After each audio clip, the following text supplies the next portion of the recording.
പശ്ചിമേഷ്യയിൽ ഗാസയുമായി ബന്ധപ്പെട്ട സംഘർഷങ്ങൾക്ക് മധ്യസ്ഥ വഹിക്കുന്ന ഖത്തറിനെ ലക്ഷ്യമിട്ട് ഇസ്രായേൽ നടത്തിയ വ്യോമാക്രമണം മേഖലയിലെ രാഷ്ട്രീയ സമവാക്യങ്ങളെ കീഴ്മേൽ മറിച്ചിരിക്കുകയാണ്. സാധാരണ ഈ സംഘർഷഭരിതമല്ലാത്ത ഖത്തറിന്റെ തലസ്ഥാനമായ ദോഹയിൽ നടന്ന ഈ ആക്രമണം കേവലം ഒരു സൈനിക നീക്കത്തിനപ്പുറം സമാധാന ശ്രമങ്ങളെ അട്ടിമറിക്കാനുള്ള ഒരു ഗൂഢ ലക്ഷ്യത്തിന്റെ ഭാഗമാണെന്ന് പല അറബ് രാഷ്ട്രങ്ങളും വിശ്വസിക്കുന്നു. ഈ വിഷയത്തിൽ ഖത്തറിന്റെ പരമാധികാരത്തിന്മേലുള്ള കടന്നുകയറ്റത്തെ അവർ പ്രധാനമന്ത്രി Mohammed bin Abdulrahman bin Jassim Al Thani ശക്തമായ ഭാഷയിൽ അപലപിച്ചതും ഈ നീക്കത്തിന്റെ ഗൗരവം വർദ്ധിപ്പിക്കുന്നുണ്ട്. ഇസ്രായേൽ ഹമാസ് സംഘർഷത്തിൽ വെടിനിർത്തൽ ചർച്ചകൾക്ക് വർഷങ്ങളായി മധ്യസ്ഥത വഹിക്കുന്ന രാജ്യമാണ് ഖത്തർ. അമേരിക്കയുടെയും ഈജിപ്തിന്റെയും സഹകരണത്തോടെ ഖത്തർ ഈ ചർച്ചകൾക്ക് നേതൃത്വം നൽകിയിരിക്കുന്നു. ഗാസയിൽ സമാധാനം പുനഃസ്ഥാപിക്കാനുള്ള അമേരിക്കൻ പ്രസിഡന്റ് ഡൊണാൾഡ് ട്രംപിന്റെ പുതിയ വെടിനിർത്തൽ നിർദ്ദേശങ്ങളെക്കുറിച്ച് ചർച്ച ചെയ്യാനായി ഹമാസ് നേതാക്കൾ ദോഹയിൽ ഒത്തുകൂടിയ സമയത്താണ് ഇസ്രായേൽ വ്യോമാക്രമണം നടത്തിയത്. ഇസ്രായേൽ പ്രതിരോധ സേനയായ IDFും ആഭ്യന്തര സുരക്ഷാ ഏജൻസിയായ ഷിൻ ബെയ്ത്തും ചേർന്നാണ് ഈ ആക്രമണം നടത്തിയതെന്ന് ഇസ്രായേൽ പ്രധാനമന്ത്രി ബെഞ്ചമിൻ നെതന്യാഹു സ്ഥിരീകരിച്ചിരുന്നു.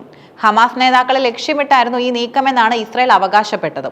എന്നാൽ ഈ ആക്രമണത്തിൽ ഖത്തർ സുരക്ഷാ സേനയിലെ ഒരു ഉദ്യോഗസ്ഥൻ ഉൾപ്പെടെയുള്ള 6 പേർ കൊല്ലപ്പെട്ടു. ഈ ആക്രമണം വെറും യാദൃച്ഛികമായി സംഭവിച്ച ഒന്നല്ലെന്നാണ് അറബ് ലോകത്തിന്റെ വിലയിരുത്തൽ.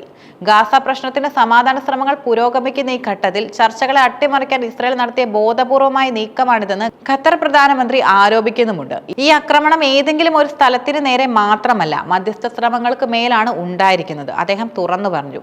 ഇത് ഖത്തറിന്റെ പരമാധികാരത്തിനും അന്താരാഷ്ട്ര നിയമങ്ങൾക്ക് മേലുള്ള ലംഘനമാണെന്നും അദ്ദേഹം ചൂണ്ടിക്കാട്ടി.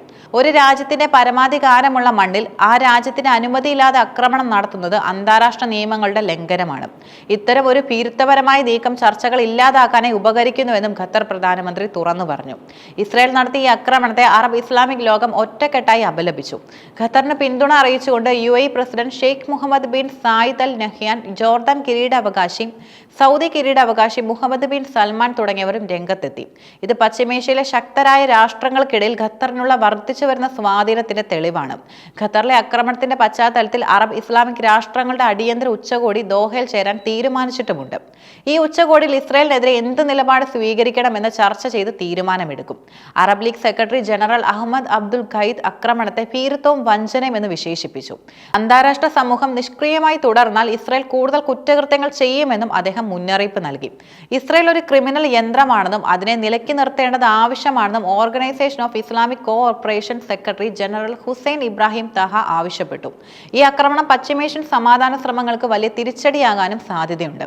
ഗാസ പ്രശ്നത്തിൽ മധ്യസ്ഥം വഹിക്കാൻ ശ്രമിക്കുന്ന രാജ്യങ്ങൾക്ക് പോലും സുരക്ഷാ ഭീഷണി ഉണ്ടെന്നും ഇത് വ്യക്തമാക്കുന്നു. ഇത് ഭാവിയിൽ ഇത്തരം ചർച്ചകൾക്ക് മധ്യസ്ഥം വഹിക്കുന്നതിൽ നിന്ന് മറ്റ് രാജ്യങ്ങളെ പിന്തിരിപ്പിക്കാനും കാരണമാകും. സമാധാനം സ്ഥാപിക്കാൻ ശ്രമിക്കുന്നതിനിടയിൽ ആ ശ്രമങ്ങളെ തകർക്കാൻ ലക്ഷ്യമിട്ടുള്ള ആക്രമണം എന്നത് അന്താരാഷ്ട്ര സമൂഹത്തിന് തന്നെ വലിയൊരു വെല്ലുവിളിയാണ് ഉയർത്തുന്നത്. അറബ് ലോകത്ത് ഇസ്രായേലിനെതിരെ ഒരു പൊതു നിലപാട് രൂപപ്പെടുത്താൻ ഈ ആക്രമണം കാരണമായേക്കാം. Qatar, UAE, Saudi Arabia, Jordan തുടങ്ങിയ രാജ്യങ്ങൾ ഒരുമിച്ച് നിന്നുകൊണ്ട് ഇസ്രായേലിനെതിരെ ശക്തമായൊരു പ്രമേയം തയ്യാറാക്കാൻ ശ്രമിക്കുന്നുമുണ്ട്. ഇത് അന്താരാഷ്ട്ര തലത്തിൽ ഇസ്രായേലിനെ കൂടുതൽ ഒറ്റപ്പെടുത്താനും കാരണമായേക്കാം. അതേസമയം അമേരിക്കയുടെ നിലപാടും ഇവിടെ നിർണായകമാണ്. അമേരിക്കയുടെ മധ്യസ്ഥതയിലുള്ള ചർച്ചകൾ നടക്കുന്നതിനിടെയാണ് ഈ ആക്രമണം നടന്നത്. അമേരിക്കയ്ക്ക് ഈ വിഷയത്തിൽ ഇസ്രായേലിനെ പിന്തുണയ്ക്കാനും സാധിക്കില്ല, കാരണം അത് അവരുടെ തന്നെ സമാധാന ശ്രമങ്ങളെ ദുർബലമാക്കും. അതിനാൽ അമേരിക്കയും ഈ വിഷയത്തിൽ ഇസ്രായേലിനെതിരെ നിലപാടെടുക്കാൻ നിർബന്ധിതരാകാം. ഖത്തറിന്റെ പ്രധാനമന്ത്രി പറഞ്ഞതുപോലെ ഈ ആക്രമണത്തെ ഒരു രാജ്യം ഒറ്റയ്ക്ക് നേരിടേണ്ട ഒന്നല്ല, മറിച്ച് ലോകം മുഴുവൻ ഇതിനെതിരെ ശബ്ദമുയർത്തേണ്ടതുണ്ട്. സമാധാന ശ്രമങ്ങൾക്ക് മേലുള്ള കടന്നാക്രമണമായി ഇതിനെ കാണുകയും ഭാവിയിൽ ഇത്തരം സംഭവങ്ങൾ ആവർത്തിക്കാതിരിക്കാൻ ശക്തമായ നിലപാടുകൾ സ്വീകരിക്കുകയും ചെയ്യേണ്ടത് അന്താരാഷ്ട്ര സമൂഹത്തിന്റെ ഉത്തരവാദിത്തമാണ്. ഈ ആക്രമണം പശ്ചിമേഷ്യയിലെ സംഘർഷങ്ങൾക്ക് പുതിയൊരു മാനം നൽകിയിരിക്കുന്നു. ഇസ്രായേലിനെതിരെ ഒരു പൊതു അറബ് ഇസ്ലാമിക് നിലപാട് രൂപപ്പെടാൻ ഇത് കാരണമാകുമോ എന്നും അത് മേഖലയിലെ സമാധാന ശ്രമങ്ങളെ എങ്ങനെ ബാധിക്കുമെന്നും കണ്ടറിയേണ്ടിയിരിക്കുന്നു. അതേസമയം ഖത്തറിൽ ഇസ്രായേൽ നടത്തിയ ആക്രമണത്തിൽ ഇറാൻ നേരിട്ട് പങ്കാളിയല്ലെങ്കിലും ഈ സംഭവത്തിൽ ഇറാന്റെ പങ്കും നിർണായകമാണ്. ഇറാനും ഇസ്രായേലും തമ്മിലുള്ള പതിറ്റാണ്ടുകളായുള്ള ശത്രുതയുടെ ഒരു പുതിയ അധ്യായമാണിത്. ഇറാൻ ഗൾഫ് മേഖലയിൽ തങ്ങളുടെ സ്വാധീനം വർദ്ധിപ്പിക്കുന്നതായി ഹമാസിനെ പോലുള്ള ഗ്രൂപ്പുകൾക്ക് സാമ്പത്തിക സൈനിക പരിശീലന സഹായങ്ങൾ നൽകുകയും ചെയ്യുന്നുണ്ട്. ഈ ബന്ധമാണ് ഇസ്രായേലിന്റെ ആക്രമണത്തിന് ഒരു പ്രധാന കാരണം. ഇസ്രായേൽ ഖത്തറിനെ ആക്രമിച്ചതിനെ ഇറാൻ ശക്തമായി അപലപിച്ചു. Iran president Masoud Pezeshkian, Qatar ഭരണാധികാരി ഷെയ്ഖ് തമീം ബിൻ ഹമദ് അൽത്താനിയെ ഫോണിൽ വിളിച്ച് ഐക്യദാർഢ്യം അറിയിച്ചു. ഈ ആക്രമണം സമാധാന ശ്രമങ്ങളെ നശിപ്പിക്കുന്നത് നിയമവിരുദ്ധമാണെന്നും ഇറാൻ വിശേഷിപ്പിച്ചു. ഇറാനും ഖത്തറും തമ്മിൽ ഊർജ്ജ മേഖലയിൽ ശക്തമായ സഹകരണമുണ്ട്. ഇത് ഇരു രാജ്യങ്ങളും തമ്മിലുള്ള ബന്ധം കൂടുതൽ ദൃഢമാക്കുന്നു. ഇസ്രായേൽ ആക്രമണത്തിന്റെ പശ്ചാത്തലത്തിൽ ഇറാൻ അറബ് ഇസ്ലാമിക് രാഷ്ട്രങ്ങളെ ഇസ്രായേലിനെതിരെ ഒന്നിപ്പിക്കാനാണ് ശ്രമിക്കുന്നത്.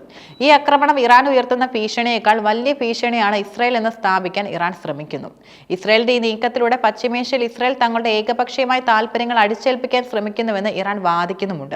ഇത് അറബ് രാഷ്ട്രങ്ങൾക്കിടയിൽ ഇസ്രായേലിനെതിരെ ഒരു പൊതുവായ മുന്നണി രൂപീകരിക്കാനും കാരണമാകും.